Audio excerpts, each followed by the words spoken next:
Hello बच्चों, let's see this question. Right the correct order of acidity. हमारे पास चार acids दिए हुए हैं बच्चों, यहाँ पे पी, क्यू, आर, एस में, और इनमें पूछा जा रहा है कि करेक्ट ऑर्डर ऑफ एसिडिटी क्या होगा। चलिए इस क्वेश्चन को सॉल्व करते हैं बच्चों। सबसे पहले तो ये देखते हैं कि इस क्वेश्चन को सॉल्व करने के लिए हमारे पास कौन से की कॉन्सेप्ट की जानकारी होनी चाहिए। देखिए, की कॉन्सेप्ट की बात करें अगर बच्चों, तो ये एसिडिक स्ट्रेंथ का क्वेश्चन है। एसिडिक स्ट्रेंथ वो भी हमें ऑर्गेनिक एसिड्स के कंपेयर करने। अब एक चीज समझिएगा, जैसे आपके पास कोई कार्बोक्सिलिक एसिड है, लेट्स से है हमारे पास कार्बोक्सिलिक एसिड है ना, ये वाला, और ये जो है एक H प्लस लूज करेगा। तो अगर ये एक H प्लस लूज करता है बच्चों, तो वहां से ये बनाता है एनायन एक, या फिर आप बोल सकते हैं कि कॉन्जुगेट बेस बनाएगा ये अपना। अब देखिए ये जो है, ये रेजोनेंस स्टेबिलाईज्ड है। ठीक है, ये हो गया आपके पास इस तरह से रेजोनेंस स्टेबिलाईज, ये इस तरह से। ठीक। अब एक चीज समझिएगा बच्चों कि आप यहाँ पर ये देख सकते हैं कि ऑक्सीजन के ऊपर सर बहुत ज्यादा इलेक्ट्रॉन डेंसिटी बढ़ रही है, यानी कि इसको हम इस तरह से रिप्रेजेंट करते हैं हाइब्रिड स्ट्रक्चर को, कि यहाँ पर ऑक्सीजन के ऊपर ये जो दो बॉन्ड्स हैं उसके ऊपर इलेक्ट्रॉन डेंसिटी बढ़ रही है। तो अगर कोई ऐसा हम ग्रुप लगा दे आर की जगह पे जो उस इलेक्ट्रॉन डेंसिटी को कम कर दे, तो वो इसको फर्दर स्टेबलाइज कर देगा। तो आप यहाँ पर ये देख सकते हैं कि प्रेजेंस ऑफ EWG या फिर E electron withdrawing group, EWG electron withdrawing group क्या करेंगे? इलेक्ट्रॉन विड्रॉइंग ग्रुप ये इलेक्ट्रॉन डेंसिटी को कम करेंगे, और इलेक्ट्रॉन डेंसिटी कम करने के साथ साथ ये एसिडिक स्ट्रेंथ को इंक्रीज करेंगे। क्यों एसिडिक स्ट्रेंथ को इंक्रीज करेंगे? क्योंकि आपका कॉन्जुगेट बेस स्टेबलाइज हो जाएगा, और जितना ज्यादा कॉन्जुगेट बेस स्टेबलाइज होगा उसका एसिडिक स्ट्रेंथ उतना ज्यादा होता है उसके कॉरस्पॉन्डिंग एसिड का। ठीक है।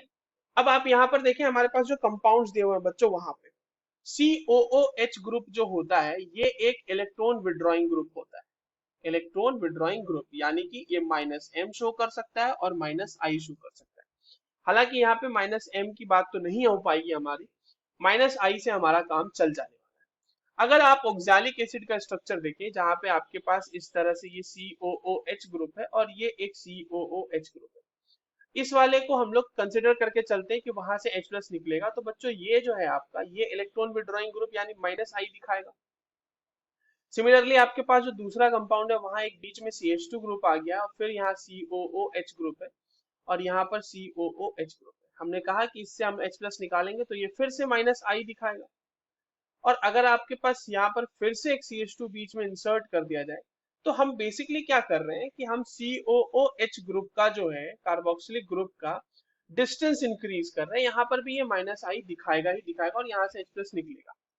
अब एक बात समझना है कि -I का इफेक्ट जो होता है वो डिस्टेंस के साथ साथ कम होते जाता है। तो -I का इफेक्ट सबसे ज्यादा इसमें रहा होगा, फिर इसमें रहा होगा, और फिर इसमें रहा होगा। सबसे कम जो है थर्ड वाले में रहा होगा। बट स्टिल -I तो लगेगा ना, और 3 कार्बन के बाद -I लगना बंद भी हो जाता है। और अगर हम फॉर्मिक एसिड की बात करें तो बच्चों वहां पर आपके पास H लगा हुआ है सिर्फ, और आपके पास COOH इस तरह से लगा हुआ है, C डबल बॉन्ड OH इस तरह से लगा हुआ है। यहाँ पे इसका ना तो -I होगा ना वो तो मतलब हमारे पास -I दिखाने वाला तो कोई ग्रुप ही नहीं है ना। तो इसीलिए इसकी स्टेबिलिटी जो होगी वो सबसे कम होगी, बिकॉज इसमें कोई भी स्टेबिलाईजिंग फैक्टर नहीं है। और सबसे ज्यादा स्टेबिलाईजिंग फैक्टर एक्ट कहाँ कर रहा होगा? In case of oxalic acid. तो हमारे पास Q है शायद दिया हुआ ऑक्सैलिक एसिड, यस, QRS। तो इस तरह से नंबरिंग है, ये है Q है आपका, ये आपका R है, ये आपका S है, और ये आपका P है। तो यही एसिडिक स्ट्रेंथ का ऑर्डर भी हो जाएगा, Q will be greater than R, greater than S, greater than P। सो ये हो जाएगा आपका एसिडिक स्ट्रेंथ का ऑर्डर। चलिए देख लेते हैं ये हमारे किस ऑप्शन में दिया हुआ है बच्चों।